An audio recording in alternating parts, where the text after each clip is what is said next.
Yes, ma'am. Yes, ma'am. Yes. Okay. So today we will start with inclusive education. So our course contains aspect of education. So when we talk about education and particularly the inclusion with respect to education, what does it mean? So last week we discussed certain technologies. So mostly it was a very broad overview that how different domains of technologies uh, can be used or can be leveraged to develop assistive technologies. So now this week, not this week actually, this week and next week a bit, we will go back to discussion about what is education and what is inclusive education. And I know that you also have asked when about the brain computer interface, that how those things actually do work. So next week we will discuss that. Okay. So I was a bit lazy, so I didn't make those slides. So let us discuss that next week.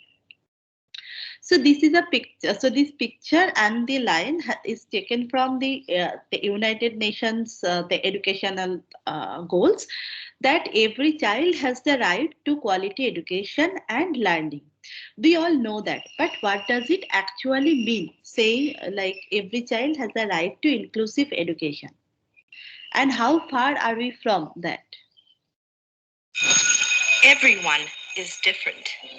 The 2020 Global Education Monitoring Report on Inclusion and Education believes that education is strongest when it embraces diversity. Learners should not have to adapt to the system. Instead, education systems should adapt to their needs.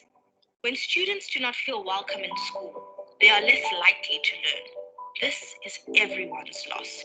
But rich and poor countries too often educate some children apart.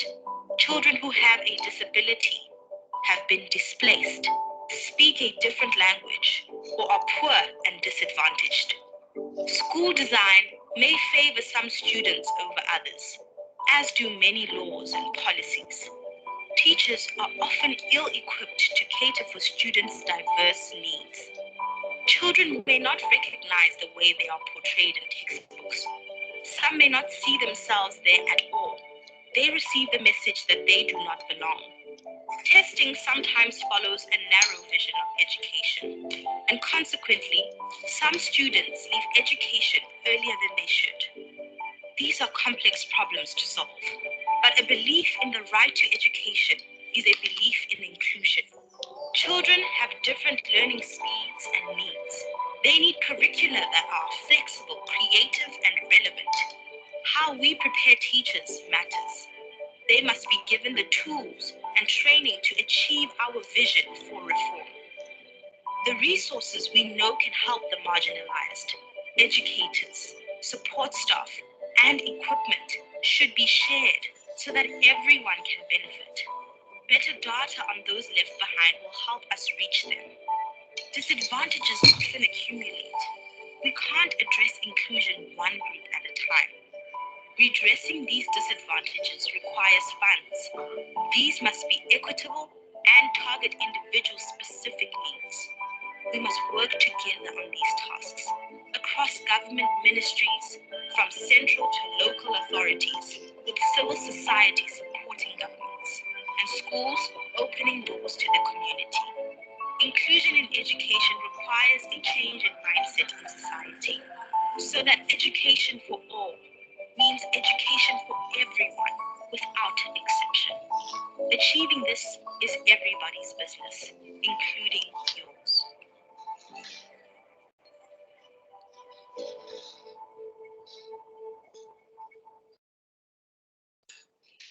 Okay.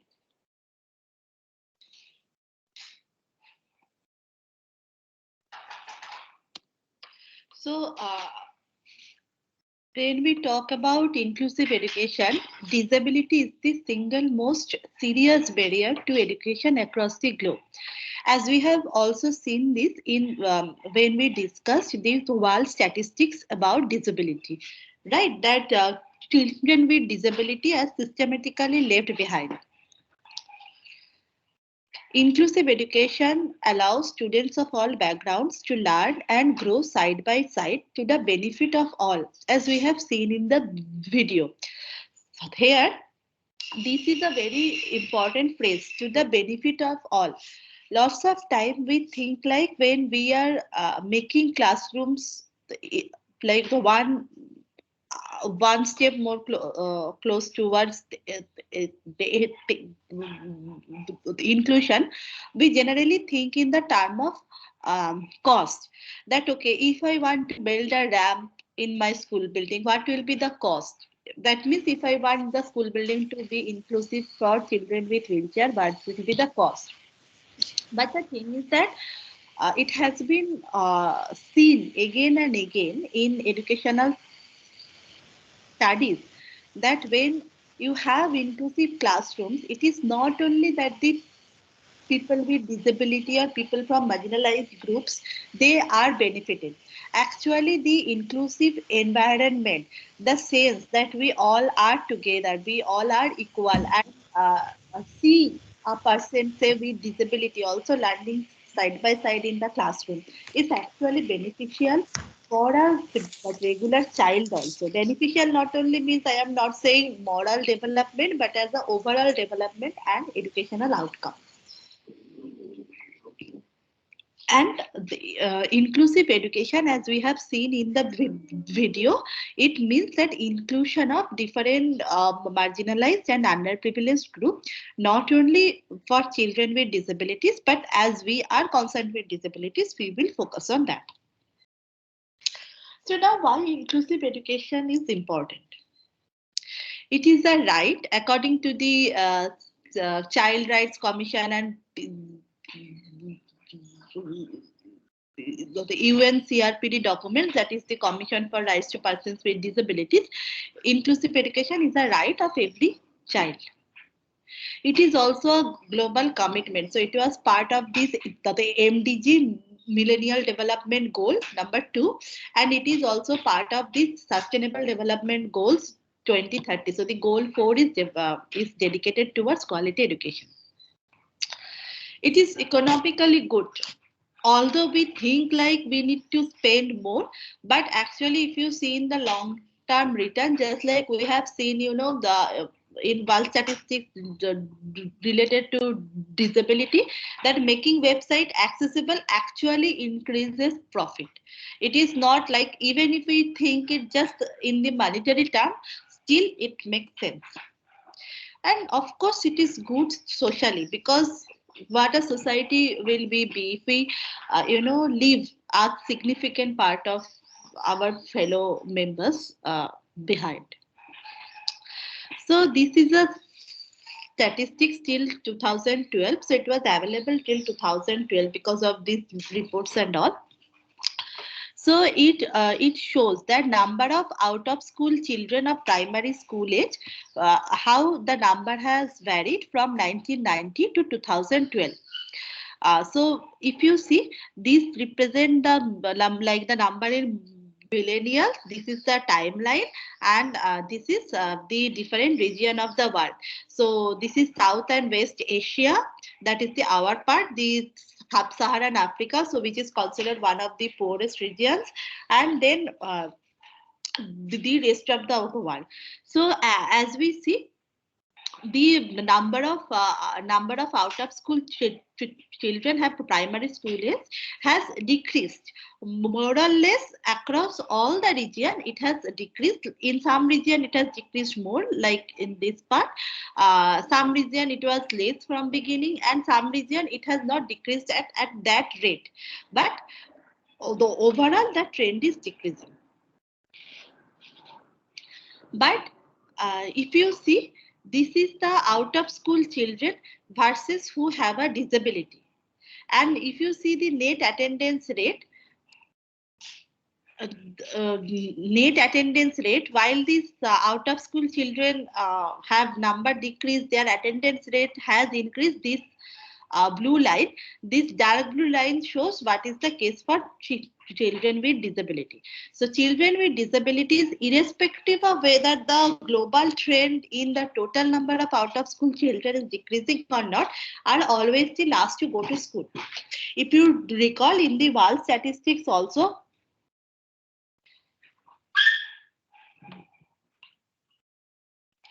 we have seen that in some of the developing nations, the under 5 mortality rate for children with disabilities is almost at 80%, where the national average has come down below 20%. Okay. So now this is an example. So this data was collected from Vietnam in 2009. Okay, the reason this data may seem a bit backdated, because I have taken this from these UNESCO reports and all. So now if we want to do fresh data, I need to search it again and like plot the graph by myself, which you can understand, like due to I want to avoid extra marks, so I didn't do. But the trend holds. So this shows that the total number of out of school children of primary school age is the 4% of the population. Within that, boys are fourth and girls are fourth. So fairly gender equal if we think in the binary terms. Urban, of course, the number is lesser than the rural part. So it has 7 ethnicities. So almost, some ethnicities, they have like more number of out of school children and all, mainly due to their lower acceptance or lower social strata, lower facilities. And then of course the migrant and non-migrant, as we can understand, migrant children, they suffer more. But till now, you can see it is 4 from 27. This is a large jump. But now, when we see the statistics in case of disability, what happened? No disabilities at par with the national average, 4%. But with disabilities, see where it shoots to 87%. Okay, and Vietnam is not a particularly backward nation that that is this data will be an exception or a outlier. It may not be 87, but even it becomes 60. So it is a huge jump. So children with disability, they are always, their percentage is much higher, like exponentially more than the national average for out of school children of primary school age. And of course, you are out of school in primary school, then in secondary school also you remain out of school, right? So you may have seen this picture in social media or in other places, that equity. Wait, this was not the picture.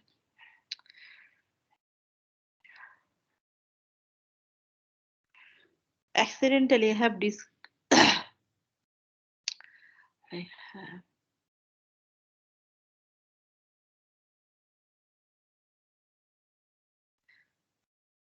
Okay, maybe this is the one, and I made a mistake. Yes, so you may have seen this picture. So what does it mean that in reality, what happens that the people who have less resources, they become systematically underprivileged, or they are systematically left behind. So when we talk about the equality, so if we do not consider the reality that some people are more have more social or financial or historical capital than other, and we consider everyone to start at the same platform, then also this discrimination holds. So to achieve equity, we actually need to think in terms of like what everyone needs. We need to think, we need to understand the context. If someone is left behind, instead of putting the onus on the individual, we need to understand the historical context, the social context. And we have lots of affirmative actions in place in our policy making, which are more often than not debated or very vilified, but actually that should not be. like the reservations, like the 33% seat reservation for women. So all these affirmative actions are needed to achieve equity, because the thing is that everyone does not start at the same level. uh, we cannot just deny the thousands of years of history and the social context. So if we really want to achieve equity, we need to allocate resource according to need. So this does not mean that we are giving more to this person. We are giving him as much as he needs to enjoy the game with others. Okay. Most of the time we only see this part and we overlook the larger context. So distributing resources equally does not provide everyone with equal opportunities. Resources need to be allocated according to need. In reality, the children in the greatest need often receive the least resources. So this happens particularly for children with disabilities, if we think. But if we say that children with disabilities, okay, we will allocate them into a classroom, then they can access the classroom. But all the teaching instruction, the examination, the educational curriculum, that remains same. Then also we may achieve equality in terms of their inclusion in the classroom. Our statistics will improve, but actually in reality the equity will not be achieved. For equity we need to put efforts towards achieving inclusive education. Inclusive education does not only mean a person in wheelchair will be able to access the classroom. Inclusive education also mean that a student who has dyslexia, just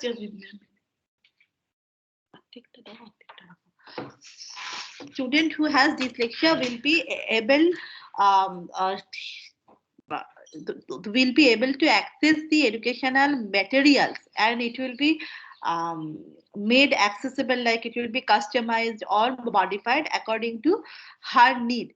They will have a scope to give examination in the form in which they can demonstrate their knowledge, their understanding. Just like the one education does not fit all, the one exam model also does not fit all. I think we all know that, right?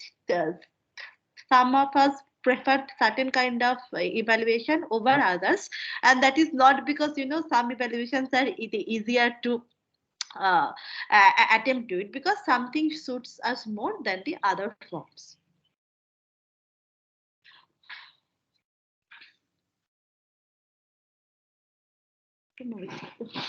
So this is one of my favorite quotes. So this day 12 actually came here by mistake. That's why I were trying to see that which slide am I using.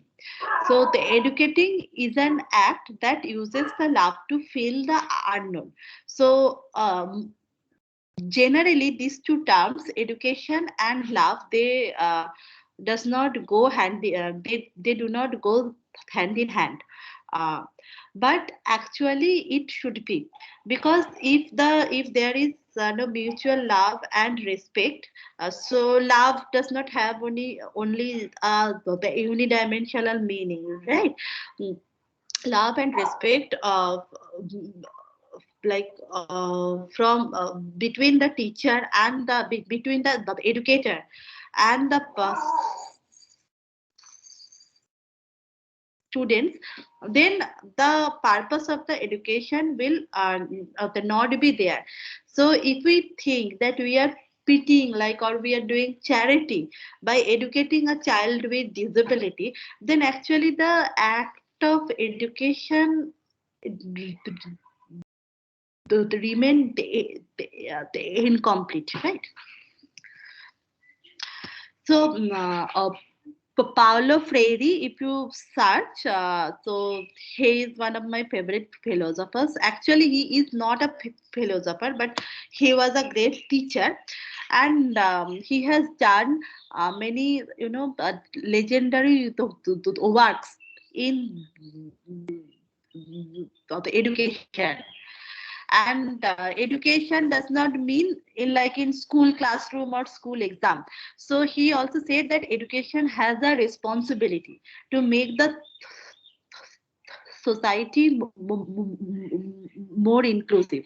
So if education does not help you to identify who are the oppressed persons in our society and to stand beside them, then that education is just education on paper, right?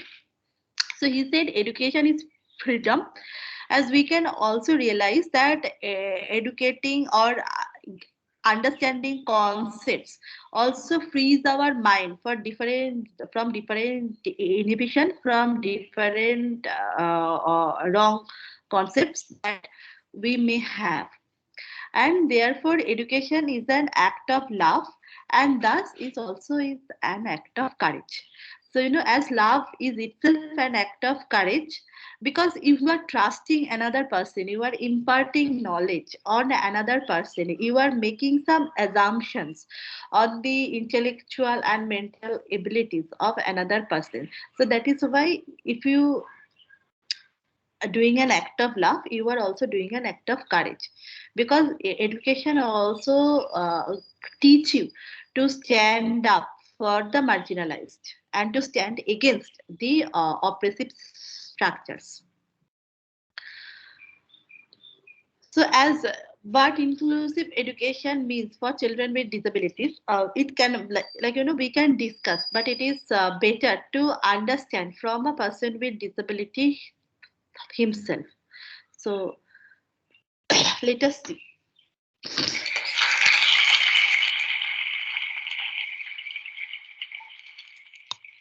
I had a dollar every time a student asked to play with my crutches, I would be a millionaire. If I had a dollar for every time if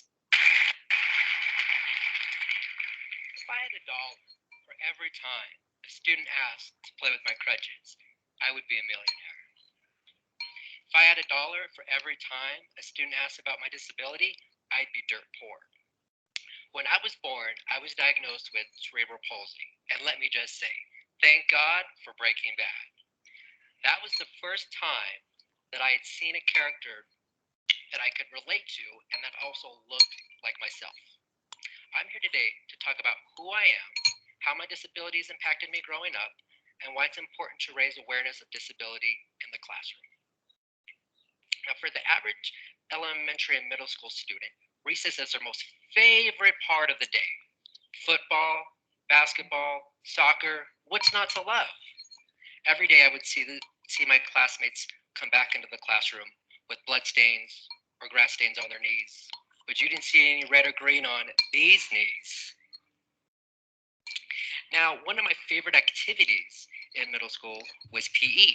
And in PE, I loved to play kickball. And it was not because I kicked the ball very hard. It was just because I always had a friend that would run the bases for me. And thankfully, I had some pretty fast friends. And that showed that my friends were willing to accept me and to include me into everything that they were doing. And I always appreciated them for that. As I transitioned into high school, that's where I found my love of wheelchair basketball. Wheelchair basketball allowed the conversation of disability to be talked about on a bigger scale. I also had the opportunity at one point to have a wheelchair basketball game and play against my teachers. While I don't remember the score, I do remember the noise that the students made and the competition or lack thereof of the teachers, and also just the educational value that it brought. Now, sticking with my school, for the past 3 years, I've been a substitute teacher. And while I've interacted with many students throughout my 3 years, one memory in particular sticks out the most. And it was an early morning, middle school morning meeting where I came out and I asked the middle school, how many of you have ever wanted to know about my disability, but were just afraid to ask? And almost about half of them, their hands were raised. And this came from a conversation that I had with a student 2 weeks prior when he had asked, Mr. Davis, How can we use crutches to walk? And I thought to myself, what courage and bravery that student had to ask me that question.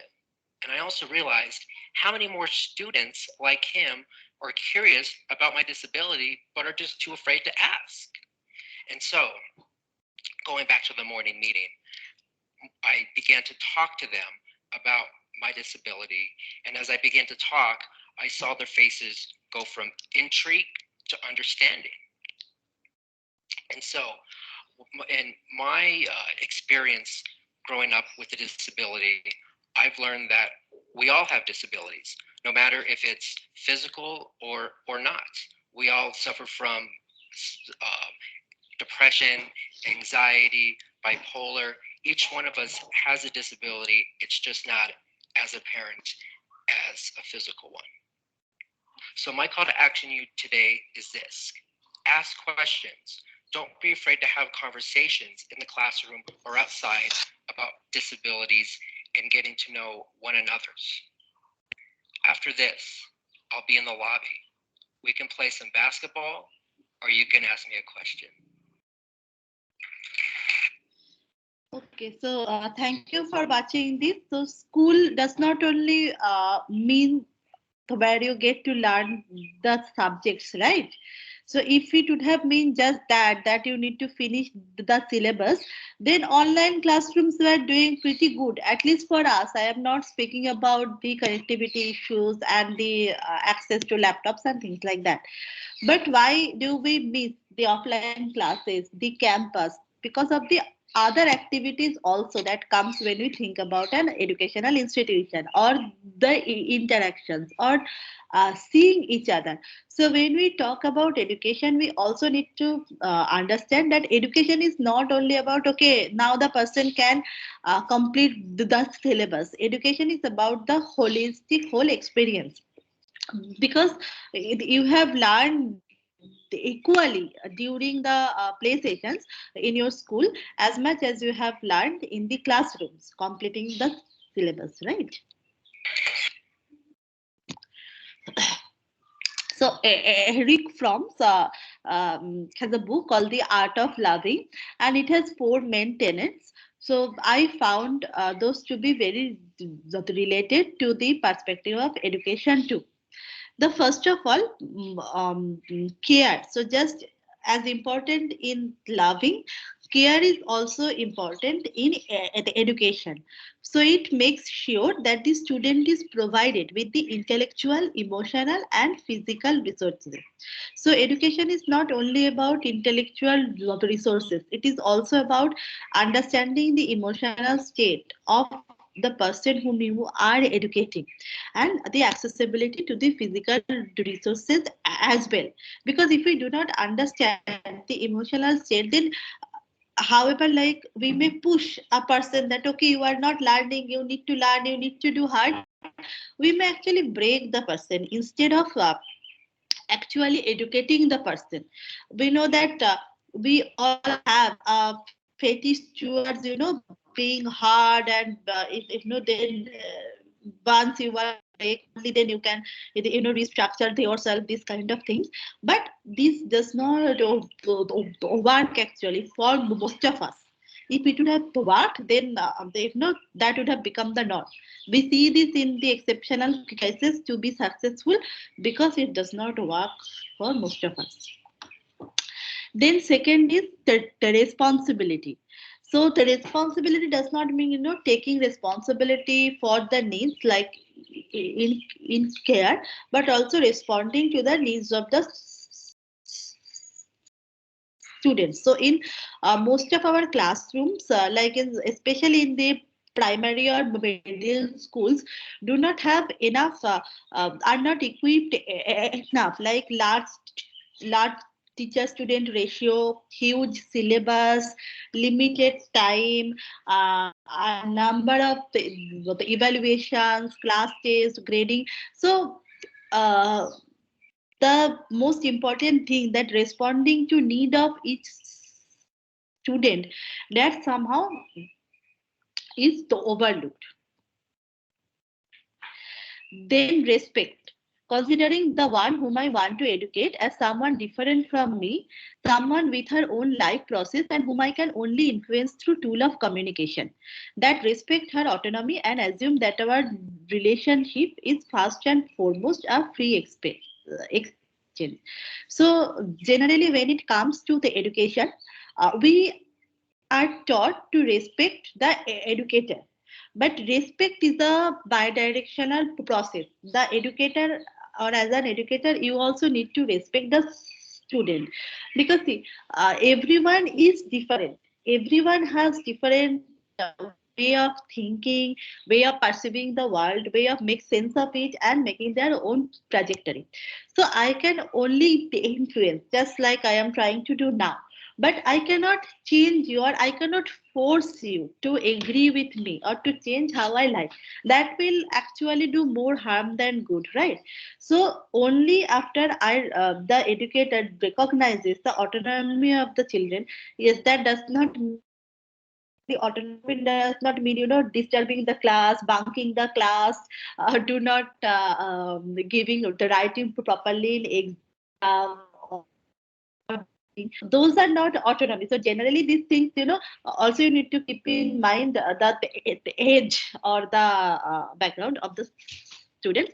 But yes, say in India, it is fairly accepted that when parents cannot bear up with a child, they beat her up. But actually, if you see in like from point of view of like child welfare, these are not acceptable acts. Okay, so even if a child, continuously nags or demands something that is not proper, then also there are ways to kind of make her understand, and not through the use of physical force.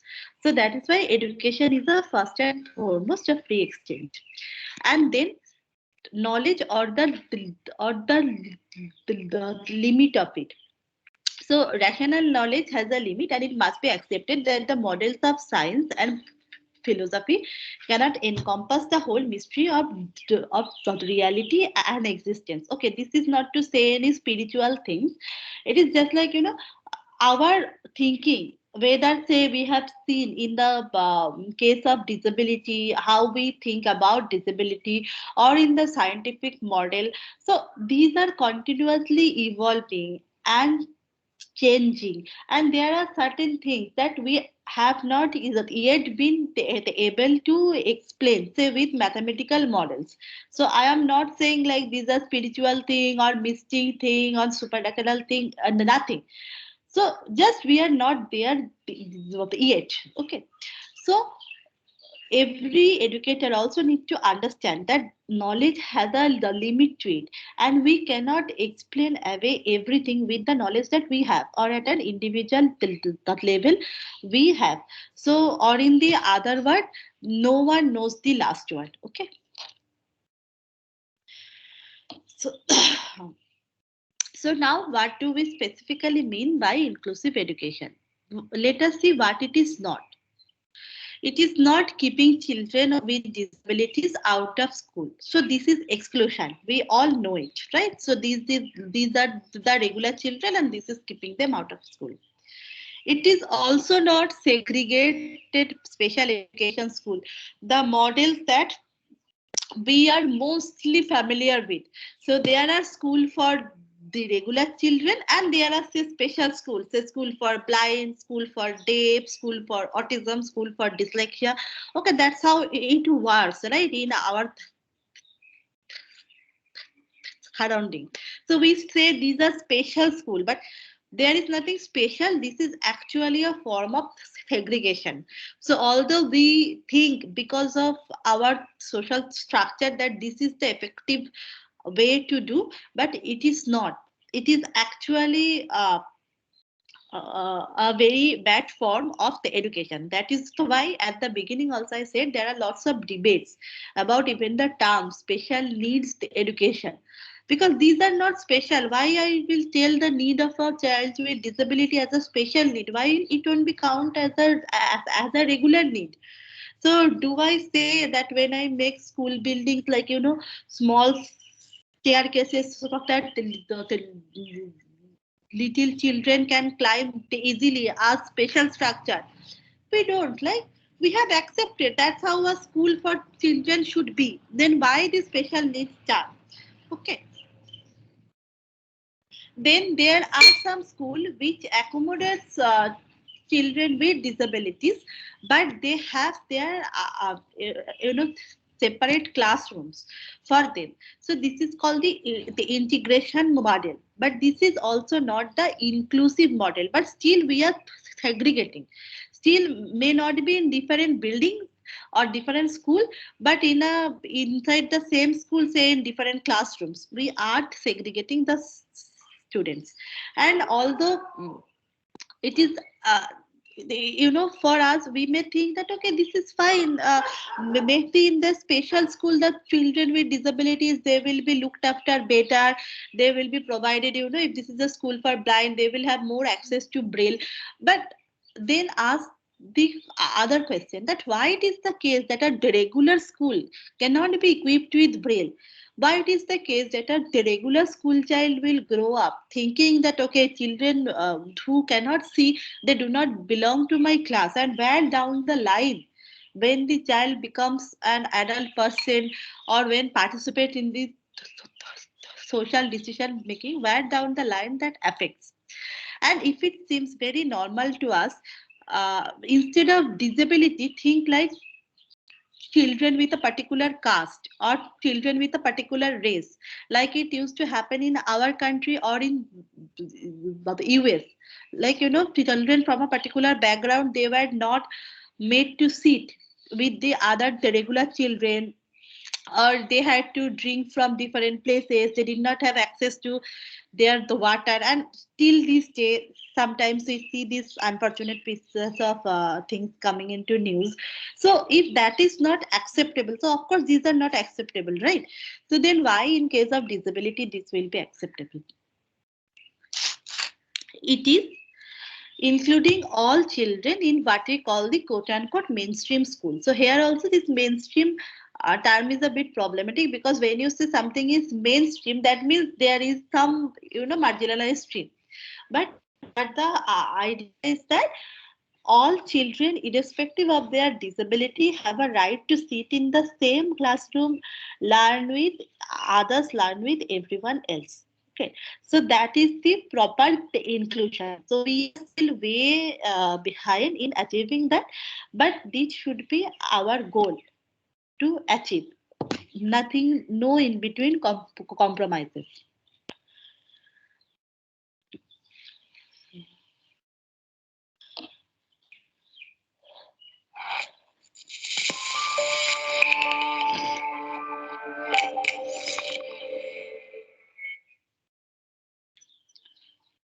So what about other terms like exclusion, segregation, and integration? What do these mean? And how are they different to inclusive education? Exclusion is when students are denied access to education. Exclusion can be direct, where a school refuses or cancels a student's enrolment, or it can be indirect, and this is sometimes known as gatekeeping. Segregation is when students are provided education in a separate environment to their peers. Examples of segregated education include special schools or classes that are only for certain students, or when students with disability are taught in the same classroom as their peers, but in a separate space using different resources. When disability are in mainstream classrooms, but adjustments take place. This means the student must adapt or change, but the classroom, teaching practices, and assessment tasks remain the same. Remember, genuine inclusion occurs when all children are educated in regular classrooms in their local school alongside their same age peers, with adjustments to curriculum, instruction, assessment, and the environment. It is important that we can identify the differences in these practices to help us successfully implement genuine, inclusive education.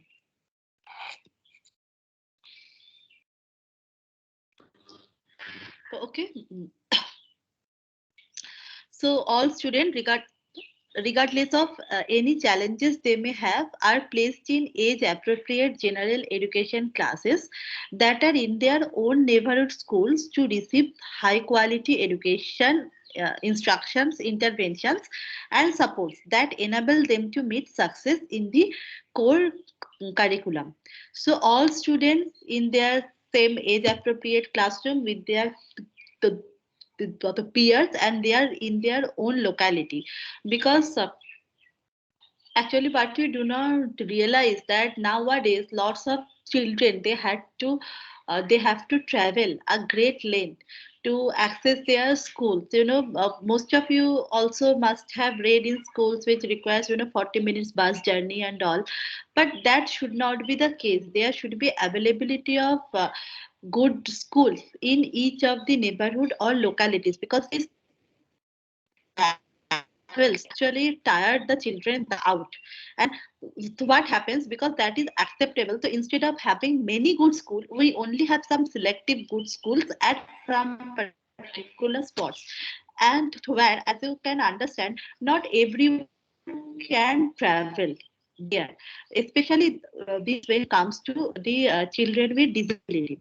Actually, we have also heard it from parents of disability and from the special educators, but there are lots of time the child is continues school because of the travel involved, because see, not everyone can afford a car or a personal vehicle. Not every parent can afford that, they will accompany they will accompany the child to school every day, because they have to go for their livelihood for work. And if the school is far away, the public transport are not very disability friendly. So due to the distance, lots of children actually drops out, especially children with disability. The research has shown over the past 3 decades that students with disabilities have higher achievement and improved skills through inclusive education.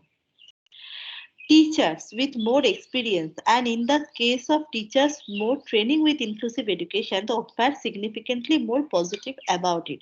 So, still in our teaching courses, this inclusive education thing is not that much of given importance, and overall, like, our whole system is very upside down, right? So teachers are one of the most important people. They should be one of the most important people of our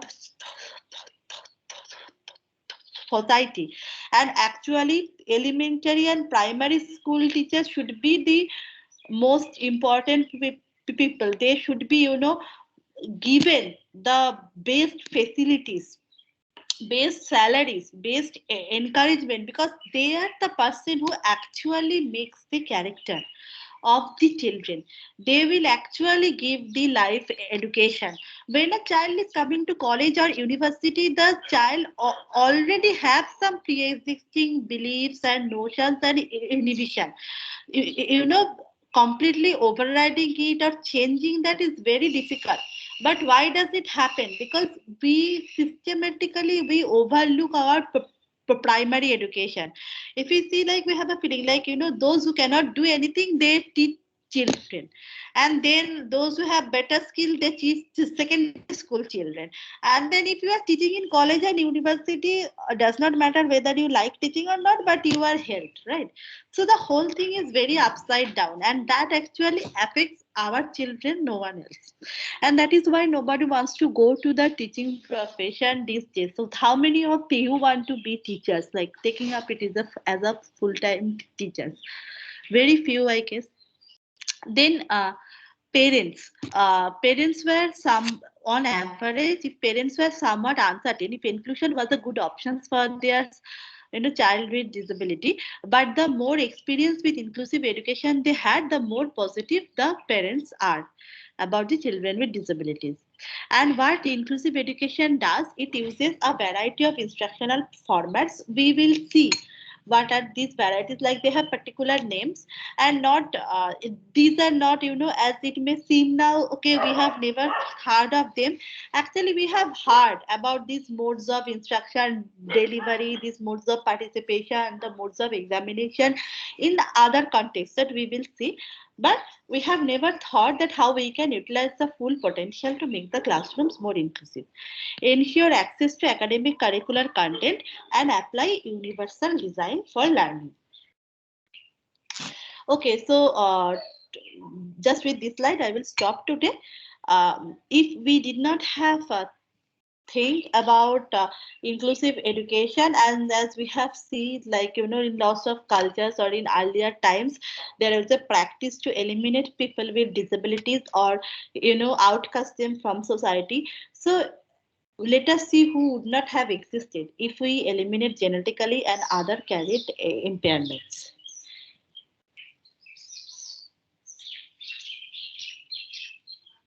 Okay, I don't know all the people here, but some. So Momoni is an artist. Beethoven, the great musician. Van Gogh is the painter. I don't know. I think you people know Stevie Wonder, Che Guevara, Winston Churchill, Frida Kahlo, Einstein, and there are some comic characters. Okay, so it is not that the person with disability have problems, it is our structure that we need to change, and we do not need to think that okay, how much it will cost more, that if we need to make educational spaces inclusive, think it in this term, what is it actually costing us by uh, excluding a significant number of our children from classrooms. Okay, so I will end here today. So yesterday I told some people that I do not take attendance, and then